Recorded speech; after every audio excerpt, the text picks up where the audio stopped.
بسم اللہ الرحمن الرحیم۔ دوسری مجلس یوم سے شنبہ 5 شوال 545 ہجری مدرسہ معمورہ بغداد شریف۔ فرمایا محبوب سبحانی قطب ربانی سیدنا شیخ عبد القادر جیلانی قدس اللہ سے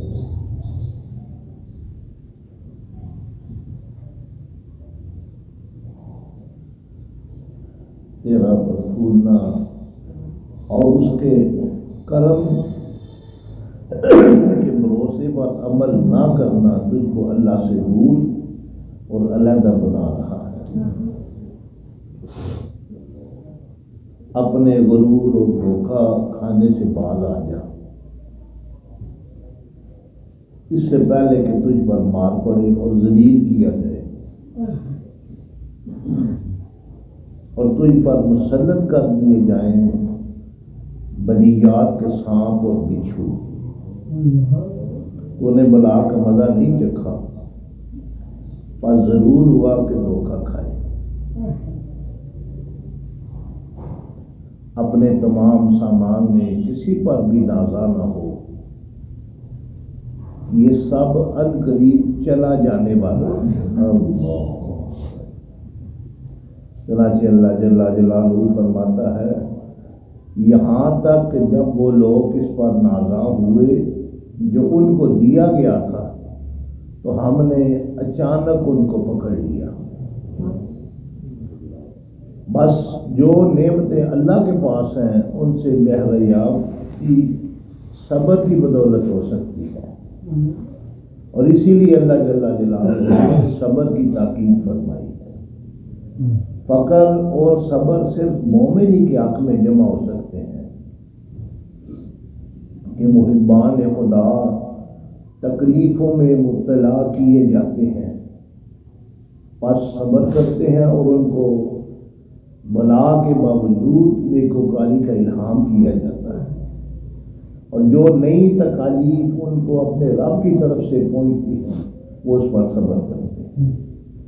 اگر صبر نہ ہوتا تو تم مجھ کو اپنے اندر نہ دیکھتے۔ اللہ، میں گویا جال کا پرندہ بنایا گیا ہوں جو پرندوں کا شکار کرتا ہے۔ رات بھر کے لیے میری آنکھ سے پٹی اور پاؤں سے بیڑی کھول دی جاتی ہے کہ مخلوق سے آزاد ہو کر مولا سے راز و نیاز رکھتا ہوں، مگر دن بھر آنکھیں بند کیا ہوا رہتا ہوں اور پاؤں جال میں باندھا رہتا ہے کہ چشم پوشی کروں اور کہیں جا نہ سکوں۔ یہ تمہاری مصلحت کے لیے کیا مگر تم سمجھتے نہیں۔ اگر اللہ تعالیٰ کی موافقت ملحوظ نہ ہوتی تو کون عاقل ہے جو اس شہر میں رہے اور اس کے باشندوں سے میل جول رکھے، جس میں ریا، نفاق اور ظلم عام ہو گیا اور کثرت شبہات و حرام بڑھ گیا۔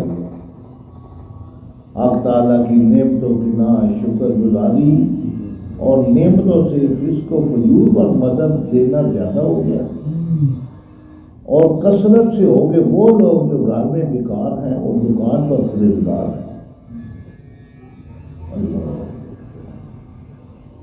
تہ خانوں میں زندیق اور ممبر پر صدیق۔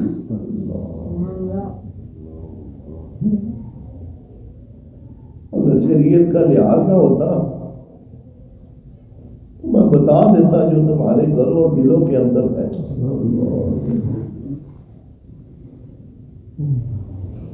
مگر میری بنیاد کو تعمیر کی ضرورت ہے اور میرے روحانی بچے تربیت کے محتاج ہیں۔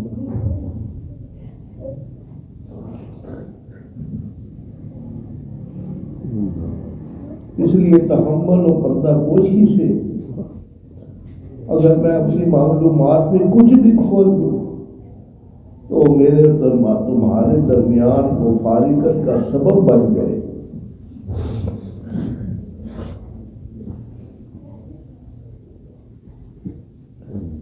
موجودہ حالت میں انبیاء و مرسلین کی طاقت کا حاجت مند ہے، مجھ کو آدم سے لے کر اب تک جملہ متقدمین کی صبر کی حاجت ہے، قوت ربانی کی ضرورت ہے۔ اے میرے اللہ لطف اور مدد اور رضا نصیب فرما۔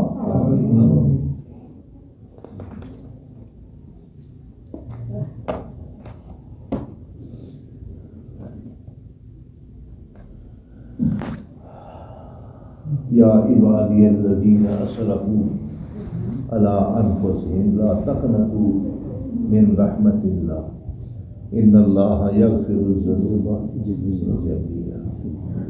اے میرے بندو، اسرفوا، اگر تم اپنی جانوں پر ظلم کر بیٹھے، اسراف کر بیٹھے، لا تقنطوا، اللہ کی رحمت سے مایوس نہ ہو۔ ان اللہ یغفر الذنوب جميعا، اللہ تعالیٰ تمہارے سارے کے سارے گناہوں کو لیتا ہے۔ اللہ تعالیٰ کی ایک صفت ہے رحمان اور دوسری صفت ہے اس کی رحیم۔ رحمان اس کو کہتے ہیں کہ جس کے پاس بے حد و بے حساب رحم ہو۔ جیسے آپ کہیں کہ کسی کے پاس کوئی مال اور دولت ہے، وہ صاحب ثروت ہے، بڑا امیر کبیر آدمی ہے، بہت اس کے پاس مال ہے، اور رحیم بے حد و بے حساب دولت کو لٹانے والا ہے۔ ایک ہے صاحب حیثیت، وہ ہے صفت رحمان، تو پورے کا پورا رحم اس کے پاس ہے۔ اب اس چیز کا پاس ہونا ایک علیحدہ بات ہے۔ کوئی صاحب ثروت انسان ہے، مال و دولت رکھتا ہے، تو وہ اس کی ایک صفت ہے کہ اس کے پاس مال جمع ہے۔ صفت رحیم یہ ہے کہ وہ دونوں ہاتھوں سے بے حد و بے حساب لٹانے والے یہ بھی فرمانے ہیں۔ تو مجھے اگر یہ خیال نہ ہوتا، میں دن کو آنکھیں بند کر لیتا، زبان کو خاموش کر لیتا، اگر میں کھول دوں تو معاملہ ہو جائے۔ تم دن کو کیا کرتے ہو، مخلوق میں کیا کرتے ہو، اور جب تم خلوت خانوں میں جاتے ہو تو تمہارے اور تمہارے اللہ کے درمیان کیا معاملہ ہوتا ہے؟ ذرا شرم نہیں کرتے۔ ہر وہ عمل جو کہ باعث ندامت، باعث شرمندگی ہوتا ہے، وہ تو خلوت خانوں میں کرتے ہو، اور باہر آ کر صدیقوں جیسی شکل بنا لیتے ہو۔ اور یہی صفت اللہ تعالیٰ اپنے بندوں کو عطا فرماتا ہے جو اس کے ساتھ جڑ جائے گا۔ اللہ بھی فرماتا ہے کہ یا عبادی حضور فرماتا ہے میرے ساتھ جڑے رہو، میں تمہاری تربیت کروں گا۔ اللہ تعالیٰ کو پھر تمہیں نکال لوں گا اس معاملے سے، پہلے کچھ تھے، اب میں تمہیں اور طرف لے جاؤں گا۔ وہ باتیں ہیں کہ ایک صفت رحمان اور دوسری صفت رحیم۔ رحیم کا مطلب یہ ہے کہ بے حد و بے حساب اپنا رحم لٹانے والا۔ قیامت کے دن بھی دیکھ لیں، ایک ایک نیکی والے کو پکڑ کے جنت میں بھیج دے گا۔ کوئی شخص ہے، اس نے اللہ تعالیٰ نے اس پر کرم فرمایا، اس کا کوئی ایسا عمل جو رب کریم کو یہاں پسند آ گیا، اللہ تعالیٰ نے مدت العمر اس کے سارے گناہوں کو چھپا کے، بڑے بڑے اس نے گناہ کیے لیکن مخلوق سے مخفی رکھا۔ اس کی کوئی نہ کوئی ایسی صفت موجود تھی، ایسی صفت اس کی موجود تھی۔ بعض روایات میں نے پڑھا ہے کہ یہ فرعون تھا نا، فرعون بھی رات کو جب اپنے خلوت خانہ میں جاتا تو اپنے لیٹ کی چادر اوپر کر لیتا اور پھر کہتا مولا رب تو ہی ہے اور میرے عیبوں کو چھپانے والا بھی تو ہے، اور جو سارا کاروبار یہ میں نے اکٹھا کر کے رکھا ہوا ہے، انا ربکم الاعلی، یہ اصل میں رب تو ہے، اور میری عزت رکھنے والا بھی تو ہے، اور مجھ کو بچانے والا بھی تو ہے، مہربانی فرما۔ اللہ تعالیٰ نے اس کی اس بات کو دے دیا، لیکن کئی سو سال اس نے حکومت کی، اور اس چیز کو وہ جانتا ہے، جب وہ ڈوبنے لگا تو کیا وہ جانتا ہے۔ اب اس نے اپنی سلطنت اپنی حکومت بچانے کے لیے رب کریم سے بات کی، یا اللہ مجھے۔ موسیٰ علیہ السلام کے دور میں ایک شخص تھا، اس کے کافی لوگ کافی تھے کہ کچھ اوباش لوگوں کے پاس وہ بیٹھتا اٹھتا تھا۔ تو اللہ تعالیٰ نے وہ مر گیا۔ جب مر گیا تو اللہ تعالیٰ نے موسیٰ علیہ السلام سے فرمایا، میرا ایک دوست فلاں کوڑے کی ڈھیر پر پڑا ہوا ہے۔ لوگوں نے اٹھایا اور کوڑے کے ڈھیر پر آئے۔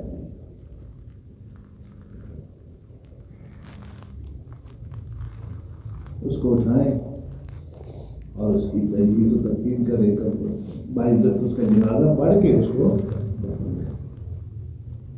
حکم ربی تشریف لے کے آپ کے ساتھی کے لیے اس کو اٹھایا، دلایا دلایا، جنازہ پڑھا، دفن کر دیا۔ پھر پوچھا مولا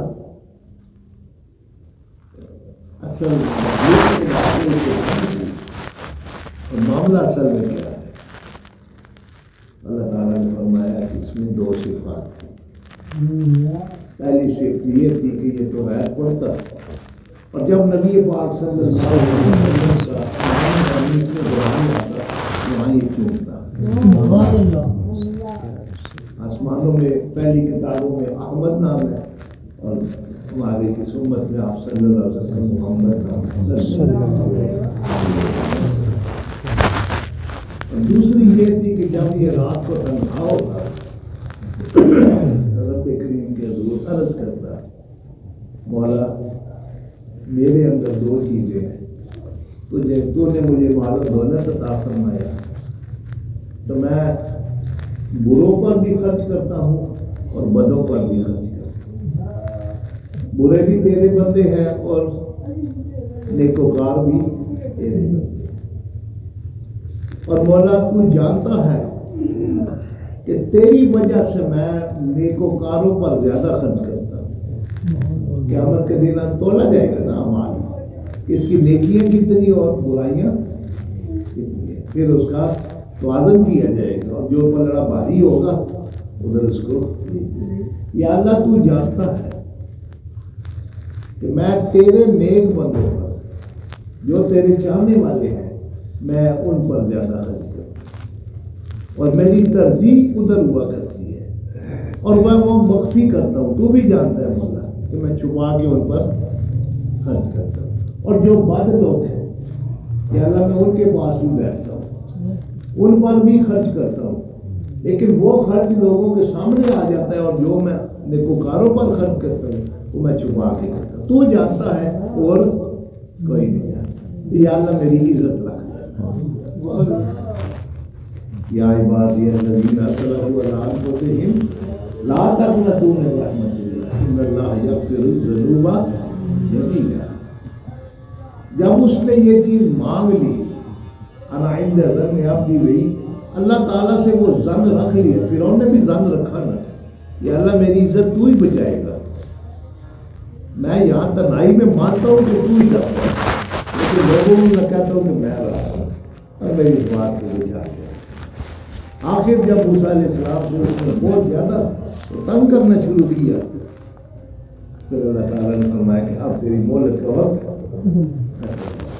وہ عرض کرنے لگا کہ یا اللہ تو جانتا ہے کہ میں تیرے بندوں پر چھپا کے تیری محبت میں ان پر زیادہ خرچ کرتا ہوں، اور یہ جو بظاہر یہ میرے ساتھی ہیں جو اوباش قسم کے ہیں ان پر بھی خرچ کرتا ہوں، لیکن اتنا نہیں کرتا جتنا میں۔ یا اللہ اس دنیا میں میری عزت رکھنا اور آخرت میں بھی میری عزت رکھنا۔ جب وہ اللہ تعالیٰ حکم فرمایا کہ کیونکہ وہ میری خاطر میرے دوستوں پر خرچ کرتا ہے، میری خاطر میرے بندوں کے ساتھ اچھے رویے سے پیش آتا ہے، میری خاطر میرے دوستوں کی عزت کیا کرتا تھا، اور آج میرا کام ہے، اور پھر صفت رحیم کیا ہوگی کہ وقت کے نبی دوسرا کلیم اللہ جو اللہ سے باتیں کرنے والے ہیں ان کو حکم فرمایا گیا کہ میرے دوست کو عزت کے ساتھ رکھو. عرض اس نے کیا کیا؟ یا اللہ تو میری عزت ہے.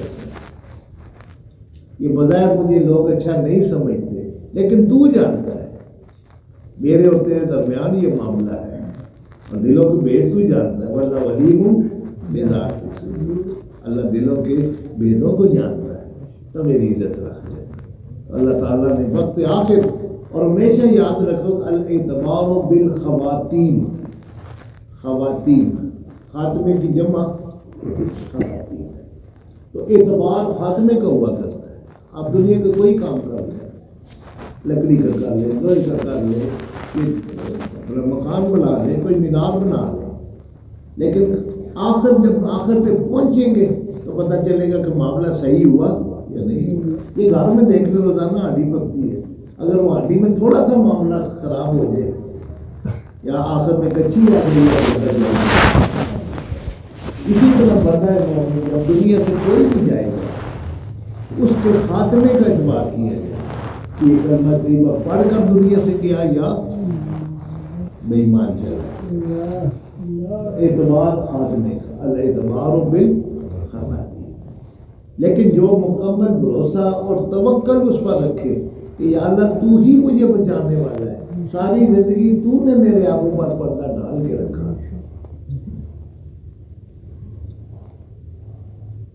دیکھیں اس دنیا میں انسان دیکھے کہ کسی جگہ کوئی معاملہ بن جائے, کوئی آگ لگ جائے تو سب سے پہلے کیا کرتے ہیں, وہ ٹینکر بلاتے ہیں فائر بریگیڈ والے اور وہ آ کے پانی ڈالنا شروع کر دیتے ہیں. اور جتنی بڑی عمارت ہو اتنا زیادہ پانی لا کے اس کو بجھانے کی کوشش کرتے ہیں. پھر وہ آج کل وہ گیس بھی آ گئی ہے اس سے بھی کرتے ہیں جو پیٹرول پمپ پہ ہوتی ہے, لیکن پہلا کام کیا کرتے ہیں پانی لے کے آتے ہیں. تو اللہ تبارک و تعالیٰ نے بھی انسان کو جب پیدا ہوا تو سیفٹی کے لیے اس کی آنکھوں میں یہ دے دیے کہ ساری زندگی تجھ سے گناہ سرزد ہوں گے. کیوں؟ تو بشر ہے, تو بھول بھی جائے گا, تو بھٹک بھی جائے گا, کبھی تو بالکل پارسا ہوگا اور کبھی کبھی تجھ سے بھول بھی ہو جائے گی. پھر کیا کرے گا؟ میں نے یہ تجھے سیفٹی دے دی. کیا کرنا؟ اگر سمندر کے برابر بھی تجھ سے بھول ہو جائے, اتنے گناہ اکٹھے ہو جائیں جتنے سمندر کے جھاگ ہیں, تو کیا کرنا؟ ان آنکھوں سے 2 آنسو بہا دینا. وہ میں پورے سمندر کے جتنی سمندر کے برابر تمہارے ساری زندگی کا گناہ ہے میں ان کو مٹا دوں, اور دونوں میں نے تیرے پاس یہ حفاظت کے لیے رکھے. بس تھوڑا سا دل کو نرم کرنا, نادم ہونا, شرمندہ ہونا, تکبر نہ کرنا. شروع میں پتا ہے تکبر کرے گا تو سر نیچے ہو جائے گا اور سر کو جھکا دے گا, سر بلند کر دیا جائے گا. تو کیا کرنا؟ 2 آنسو بہا دینا. چل آنسو تجھے نہ بہ سکے, اتنے دل سخت ہو چکے ہیں, تو اتنا کرنا کہ مچھر کے پر کے برابر تیری پلکیں بھیگ جائیں. تو میں سمندر کے برابر تیرے گناہوں کو ساری مدت عمر کوئی بھی گناہ کیے میں تیرے معاف کر دوں. اچھا یہ بھی نہ ہوا تجھ سے تو رونے والی شکل بنا. میں نے تجھے 3 آپشن دے دیے, یا تو رونا, گر گڑانا, یہ بھی نہیں ہو سکا تو 2 آنسو بہا دے, یہ بھی نہیں ہو سکا تو پلکیں بھیگ جائیں, یہ بھی نہیں ہو سکا چل شکل ہی بنا لے. لا تقنطوا من رحمت اللہ ان اللہ یغفر الذنوب جميعا. سارے کے سارے گناہ جب شعور ہوا, اور شعور سے لے کر موت تک جو تیرے گناہ میں سارے کے سارے معاف کر دیں, کیونکہ میں کون ہوں؟ رحمان ہوں. سارے کا سارا رحم میرے پاس ہے, اور صرف رحم پاس نہیں ہے, میں ساتھ رحیم بھی ہوں. میں اس رحم کو لٹانے والا ہوں, اور کتنا لٹانے والا ہوں؟ بے حد ہو. قیامت کے دن ہوگا، لوگ جا رہے ہوں گے جنتی جنت میں جا رہے ہیں، دوستیوں کا بھی معاملہ چپکایا جا رہا ہے. ایک شخص گزرے گا، یہ کامیاب ہو گیا، یہ جنت میں جا رہا ہے. ایک شخص دور سے آواز دے گا، بھائی صاحب رکنا ذرا. جی کیا بات ہے؟ میں نے آپ کو پانی پلایا تھا، یاد ہے آپ کو؟ میں نے آپ کو وضو کروایا تھا، میں نے آپ کو کھانا کھلایا تھا، میں نے آپ کو تھوڑی دیر آرام کے لیے سایہ دیا تھا. آپ پیدل جا رہے تھے، میں نے آپ کو اپنی سواری پر بٹھا لیا تھا. پھر آج اکیلے ہی جا رہے ہیں. اللہ کے حضور دیکھے گا. اچھا پکڑ ہاتھ اور لے جا صاحب.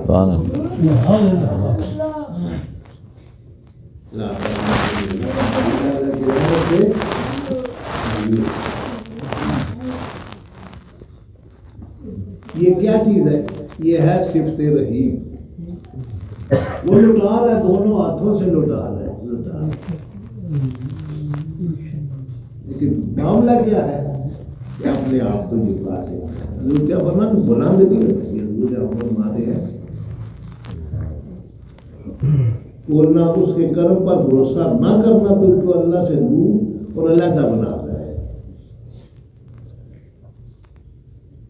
اپنی کسی چیز پر نازانہ ہو، دھوکہ مت کھانا.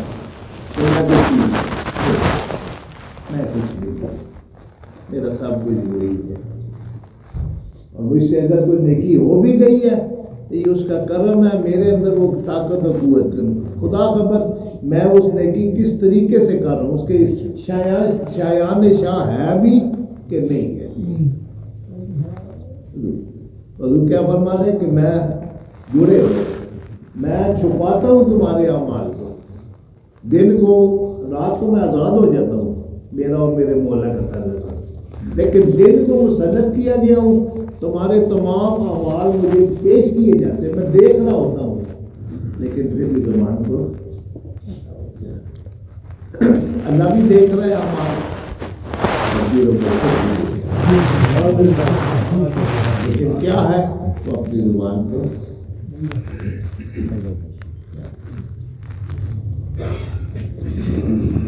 عزیز من تو ہمیشہ دنیا میں رہنے اور اس کی مزے اڑانے کے لیے نہیں پیدا ہوا. آپ تعالیٰ کی ناراضیوں کی جس حالت میں تو مبتلا ہے اس کو بدل. تو نے طاعت میں صرف لا الہ الا اللہ محمد رسول اللہ کہنے پر قناعت کر لی.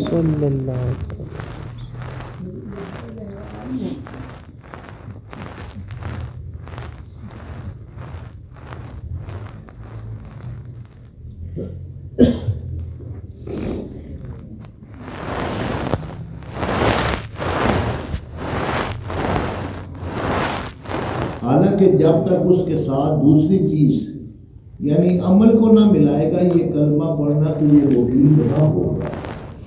ایمان قول اور عمل کرنا ہے.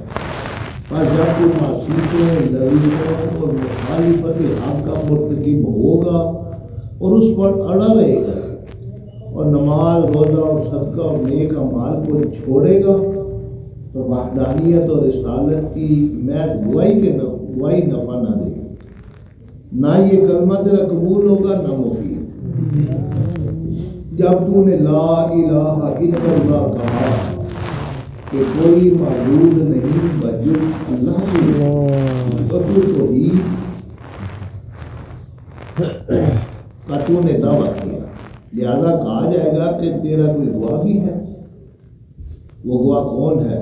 حکم کا ماننا، ممنوعات سے باز رہنا، مصیبتوں پر صبر کرنا اور تقدیر کے سامنے گردن جھکانا. یہ ہے اس دعوے کے گواہ. اور پھر اگر یہ اعمال ادا بھی کیے تو حق تعالیٰ کے اخلاص کے بغیر مقبول نہ ہو. یعنی عبادت کی لیکن اخلاص نہیں ہے. یہ تو خدا جانتا ہے نا کہ اس نے کس طرح اس نے قبول کی ہے. دل کے معاملات تو اللہ جانتا ہے. تو فرماتے ہیں کہ تو نے حق تعالیٰ کے لیے اخلاص کے بغیر مقبول، کیونکہ قول بلا عمل، تیرا کوئی عمل بغیر اخلاص اور سنت کی موافقت کے قبول نہیں ہوتا. اب بعض دفعہ انسان بے خیالی میں بھی وہ کر جاتا ہے، اور نازا ہوتا ہے کہ میں نے ادا کر دیا، لیکن وہ انسان یہ تو مالک جانتا ہے کس طرح تو لے رہا ہے۔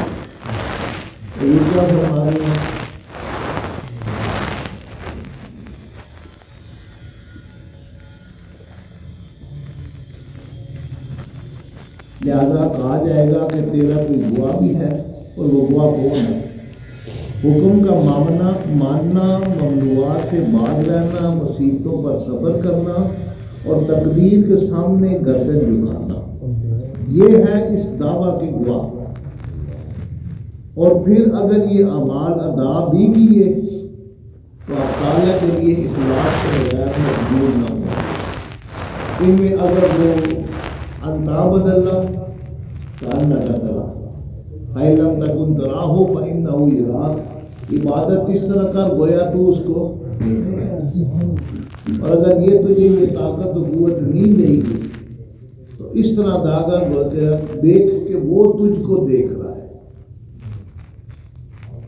انسان جب اطیات میں بیٹھتا ہے تو یہ چیز سامنے آ جائے گی کہ حریم خدا میں جب وہ داخل ہوتا ہے، التحیات للہ والصلوات والطیبات، یہ الفاظ یاد رکھتا ہے، یہ تمام مدنی، مالی اور قولی، یہ ساری باتیں یا اللہ تیرے لیے ہے۔ اس وقت کیا ہوتا ہے؟ وہ اللہ کے دربار میں، اس کے حریم میں داخل ہو چکا ہے، اب وہ وہاں پہ موجود ہے، دربار خدا میں موجود، اور موجود ہو کر عرض کر رہا ہے کہ میں اپنی طرف سے یہ تحفہ لے کے آیا ہوں، بدنی بھی، مالی بھی اور کوئی بھی۔ کیا ہوتا ہے؟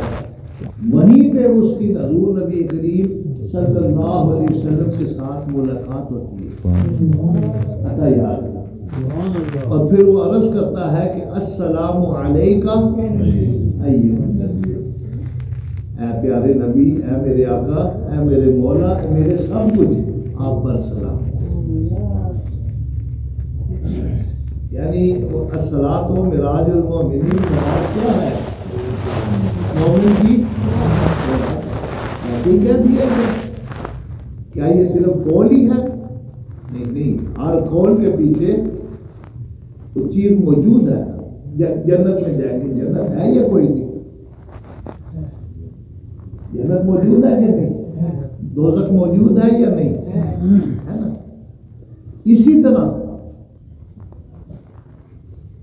یہ چیز بھی موجود ہے، السلام علیکہ۔ تو کیا فرمایا کہ الصلاۃ معراج نماز مومنوں کی معراج ہے، اور معراج میں کیا ہوا؟ دیدار خدا ہوا، اللہ سے باتیں ہوں گی، ہوا نا جی؟ سب جانتے ہیں نا، حضور تشریف لے گئے، اللہ تعالیٰ نے حضور کو بلایا، حضور کی زیارت، اللہ تعالیٰ کی حضور نے زیارت فرمائی، پھر باتیں بھی ہوئی اور وعد وعید بھی ہوئے اور نمازیں بھی فرض ہوئی، 50 سے پھر چلتے چلتے 5 تک آئی۔ تو یہ چیز اللہ تعالیٰ نے حضور کو، غلاموں کو بھی عطا فرمائی، الصلاۃ معراج المومنین۔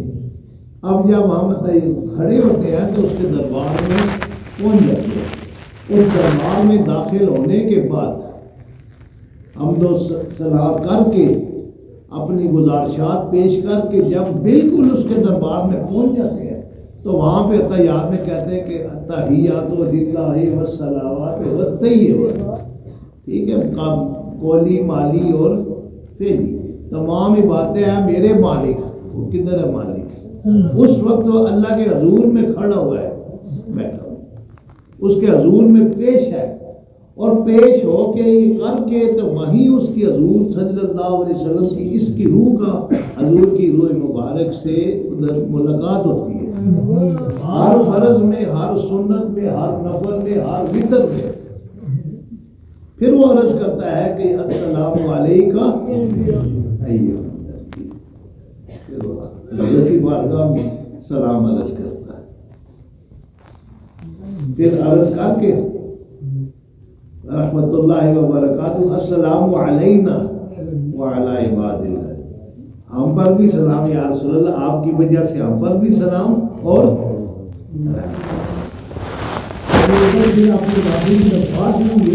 پیش کر دیتا ہے کہ ہم پر بھی سلام ہوتے ہیں، ہم بھی عافیت میں چلے جائیں۔ تو ذہن میں رکھنا کہ جب بھی نماز پڑھتے ہیں ہماری ملاقات ہوتی ہے، اب اس ملاقات کو بے خیالی میں نہ کرنا ہے یا حضور کل کرے۔ تو فرمایا کہ تیرا کوئی عمل اگر اس میں اخلاص ہو، تو حاضر نہیں ہے تو خیال کرنا کہ قبول ہوگا یا نہ ہوگا، یہ مالک کی مرضی ہے۔ ادھر فرماتے ہیں کہ اگر یہ اعمال ادا بھی کیے تو حق تعالیٰ کے اخلاص کے بغیر مقبول نہ ہو۔ اب دھیان کدھر ہے اور الفاظ کو چلا رہے ہیں، حریم خدا میں داخل ہے اور حضور کی روح مبارک سے اس کی روح کی ملاقات ہو رہی ہے، اور اس کو خیال تک نہیں، یہ کہیں بھٹک رہا ہے، السلام علیکم یہ نبی کہہ رہا ہے اور اس کے خیالات اور توجہ کسی اور طرف ہے، تو کچھ عرصہ تو شاید معاملہ چل جائے، لیکن اس کے بعد پھر شاید ناراضگی نہ بن جائے۔ فرماتے ہیں کہ ان تعبد اللہ کانک تراہ فإن لم تکن تراہ فإنہ یراک، نماز اس طرح پڑھ، عبادت اس طرح کر گویا تو اس کو دیکھ رہا ہے، اور اگر تجھے ابھی اس کی نصیب نہیں ہوگی تو یہ خیال کر وہ اس کو دیکھ رہا ہے، کچھ عرصے کے بعد جب یہ توجہ کامل ہوگی تو پھر تجھ کو وہ چیز بھی حاصل ہوگی۔ یہ ہے دعویٰ کے گواہ۔ انہوں نے کلمہ طیبہ پڑھ لیا نا، عمل کیے اخلاص کے ساتھ، حاضر ہو کر عمل کیے، اب یہ تیرے گواہ بن گئے۔ جیسے فرماتے ہیں نا کہ جب قبر میں جائیں گے تو عذاب ہوگا، ملک کیا کریں گے، چاروں طرف اس کے گھومیں گے، نہ اس کو ہاتھ نہ لگا دیں، یہ ہر رات مجھ کو پڑھ کر سویا کرتا ہے۔ یہ کیا چیز ہے؟ اس کی حفاظت، یہ گواہ ہے اس کا، یہ نیک آدمی ہے، یہ تیرا قرآن پڑھتا رہا، یہ سورت کو نبی پاک صلی اللہ علیہ وسلم کی سنت مبارک کے مطابق ہر رات پڑھ کر سویا کرتا تھا۔ اب میں تجھے قیامت تک اس کو ہاتھ نہیں لگانے دوں گا، قیامت کے دن جو ہوگا تو کر لینا جو معاملہ ہے اللہ کو، تو قیامت کے دن پھر کیا ہوگا؟ یہاں دنیا میں وہ ایمان ہے اور آخرت میں وہ رحیم ہے، بے حد و بے حساب رحم کو لٹانے والا۔ جب وہ بے حد و بے حساب لٹائے گا، اگر دنیا میں اس نے جتنا بچا لیا آخرت میں بھی رحم فرما دے، کیونکہ کوئی قول بلا عمل کے اور کوئی عمل بغیر اخلاص اور سنت کی موافقت کے قبول نہیں ہوتا۔ صاحبوں کسی قدر مال سے فقیروں کی غمخواری کرو، جب تمہیں فقیر کو کچھ دینے کی قدرت ہو، خواہ قلیل چیز ہو یا کثیر، تو سائل کو خالی ہاتھ واپس نہ دو۔ اب تعالیٰ عطا کو معمول سمجھتا ہے، اس میں محبت کرو اور اس کا شکر ادا کرو کہ اس نے تم کو اس قابل بنایا اور دینے کی طاقت بخشی۔ ان پر افسوس جب کہ سائل اللہ کا دیا ہے تو اس کو دینے کا قادر نہیں ہے، کبھی دنیا کو اس کے بھولنے والے اور کیسے رہ جاتا ہے۔ میرے پاس آ کر تو سنتا اور روتا ہے، مگر جب فقیر آتا ہے تو تیرا دل سخت بن جاتا ہے۔ اس سے معلوم ہوتا ہے کہ تیرا رونا اور سننا خالص اللہ کے واسطے نہ ہو۔ میرے پاس آ کر سننا اولاً باطن سے ہونا چاہیے، پھر قلب سے، پھر اعضاء کو نیکی میں لگانے سے۔ جب تو میرے پاس آیا کرے تو اپنے علم، عمل اور زبان اور نسب اور حسب سے الگ اور حال اور اہل کو بلائے ہوئے آیا کرے۔ میرے سامنے کھڑا ہو، قلب ماں سے اللہ سے برا نہ ہو، حتیٰ کہ خدا اس کو اپنے قرب اور فضل اور احسانات کا جامع بنائے۔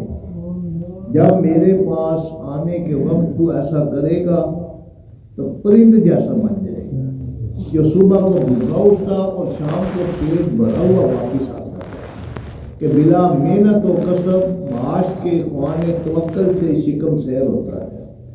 نور الہی سے قلب کو منور بنا اور اور اسی لیے جناب رسول اللہ صلی اللہ علیہ وسلم نے فرمایا کہ مومن کی فراست سے ڈرو کیونکہ وہ اللہ کے نور سے دیکھتا ہے۔ حضرت نے فرمایا کہ میں تمہارے ظاہری اور باطنی سب اعمال دیکھ لیا لیکن اللہ نے پردہ ڈالا ہوا اور میں بھی پردہ ڈالا، اور دن کو وہ سارے اعمال میرے سامنے ہوتے ہیں، رات کو میں آزاد ہو جاتا ہوں۔ رات کو میں اور میرا لی مع اللہ وقت، میں فرمایا کہ میں اور میرا اللہ ہوتا ہے۔ ایک وقت ایسا ہوتا ہے کہ خاص وقت میں اور میرا اللہ ہوتا ہے، اس وقت کوئی مقرر فرشتہ اور کوئی نبی مرسل درمیان میں نہیں ہوتا، میں ہوتا ہوں، میرا اللہ ہوتا ہے۔ وہ اس میں سے حضور کے اس دسترخوان میں سے اس کے جو اولیاء کاملین ہیں اور آپ صلی اللہ علیہ وسلم کے غلام ہیں، ان کو چند ٹکڑے اس میں سے بھی عطا کیے جاتے ہیں۔ حضور کو غوث پاک میں اسی جانے رات کو ایسا وقت آتا ہے کہ میں پیش ہو جاتے ہیں، اور وہ خاص وقت اللہ تعالیٰ کا اس وقت درمیان میں کوئی بھی نہیں ہوتا۔ تو فرماتا ہے کہ مومن کی فراست سے ڈرو کیونکہ وہ اللہ کے نور سے دیکھا۔ اس کی مثال حضرت عمر کی، وہ یعنی جو نہیں بھی مانتے نا وہ بھی اس چیز کو مانتے کہ جب حضور جمعے کا خطبہ دے رہے تھے تو حضرت ساریہ پر 1500 میل دور فرمانے لگے یا ساریہ الجبل، ساریہ پہاڑ کی طرف دیکھ، کیونکہ دشمن نے پیچھے سے حملہ کیا۔ تو آپ وہ خطبہ بھی دے رہے ہیں اور جنگ کو بھی ملاحظہ فرمائیں، پورا نقشہ آپ کے سامنے، تو وہیں سے آواز دی کہ یا ساریہ الجبل، اور اللہ تعالیٰ نے آپ کی آواز کو وہاں، کیونکہ انسان جب اللہ والا ہو جایا کرتا ہے، اپنا سب کچھ اس کے حوالے کر دیا، اپنا کل حوالے کر دیا، تو اس کی زبان اس کی نہیں رہی، اس کے کان اس کے نہیں رہے، اس کے ہاتھ اس کے نہیں، اس کے پاؤں نہیں رہے۔ ادھر آپ نے آواز دی، وہاں 1500 میل دور آواز سنی، حضرت ساریہ نے آواز سنی، پیچھے دیکھا، فوراً اپنی تدبیر کو بدلا اور ادھر ہو گئے اور جانے جیت گئے۔ تو یہ کیا چیز تھی؟ یہ کیا چیز تھی؟ یہ فراست تھی مومن کی۔ اتقوا بفراست المومن فإنه ينظر بنور اللہ، یعنی وہ اپنی صرف کسی کے پاس نہیں، جو کچھ جس کے پاس ہے وہ اللہ کا دیا ہوا ہے۔ کوئی ولی ہے، کوئی اللہ کا دوست ہے، درویش ہے، اس کے پاس یہ صفت موجود ہے تو اس کی صفت اس کی ذاتی نہیں ہے، صفات وہ عطا کی گئی ہے، اللہ تعالیٰ کی طرف سے اس کو عطا کی۔ اب اس کی زبان اس کی نہیں رہی، اس کا ہاتھ اس کا، اس کی سماعت اس کی سماعت نہیں تھی۔ اکثر دوست یہاں تشریف لاتے تو حضرت صاحب بیٹھتے، صاحب فرماتے کہ فلاں بات اس طرح نہیں تھی، ایسے ہونی چاہیے۔ وہ گھر میں گفتگو کر کے آئے ہیں کہ حضرت صاحب سے اس طرح کہیں گے، آپ ان کی سوال کرنے سے پہلے ہی فرما دیتے نہیں نہیں، جو تم سوچ کے آئے، جو بات کی ہے نا اس طرح نہیں تھی۔ سبحان اللہ۔ ایک دفعہ وہ عمیر صاحب گجر خان سے نکلے تو 11:15 ہو گئی، 12:30 میں جمعہ پڑھنا تھا، تو گاڑی کا حالت بھی خراب ہو گیا۔ گجر خان سے نکلے اور کہنے لگے حضرت صاحب اب آپ نہیں کچھ آنا ہے، میں نکل آیا ہوں۔ اتنی بات کر کے چل پڑے، ہارن بھی نہیں ہے اور سپیڈ لگائی، پہنچ گئے جمعے میں۔ جمعے کی نماز سے فارغ ہوئے، صاحب سے ملے تو صاحب نے فرمایا کہ ذرا وقت سے پہلے نکل آئے کرو، آزمائش میں نہ ڈالا کرو، آزمائش میں نہ ڈالا کرو، وقت سے پہلے نکلا کرو، فقیر کو آزمائش میں نہ ڈالا۔ جو کیا چیز تھی؟ فراست تھی۔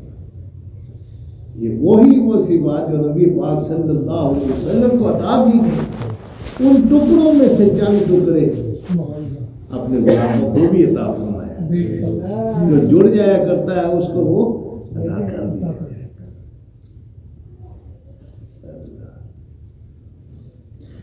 مومن کی فراست ڈرو کیونکہ اللہ نور سے دیکھتا ہے۔ اے فاسق، ڈر مومن سے اور اپنے معاصی کی نجاست میں لتھڑا ہوا اس کے پاس مت آ، کیونکہ وہ اللہ جل جلالہ کے نور سے تیری سعادت کو دیکھ رہا ہے جس میں تو ملبس ہے۔ وہ دیکھ رہا ہے تیرے شرک کو، تیرے نفاق کو، وہ دیکھ رہا ہے تیرے کپڑوں کے نیچے چھپی ہوئی تیری کارگزاری کو، وہ دیکھ رہا ہے تیری فضیعت اور ہتک والی بد نفسی کو۔ جو اہل فلاح کو نہیں دیکھتا یعنی مرشد کا دامن نہیں پکڑتا وہ فلاح نہیں پاتا۔ تو بلحوث اور تیرا میل جول بھی بلحوثوں کے ساتھ ہے۔ کسی نے حضرت کی راہ میں کسی نے سوال کیا کہ یہ اللہ ہم کب لگے گا؟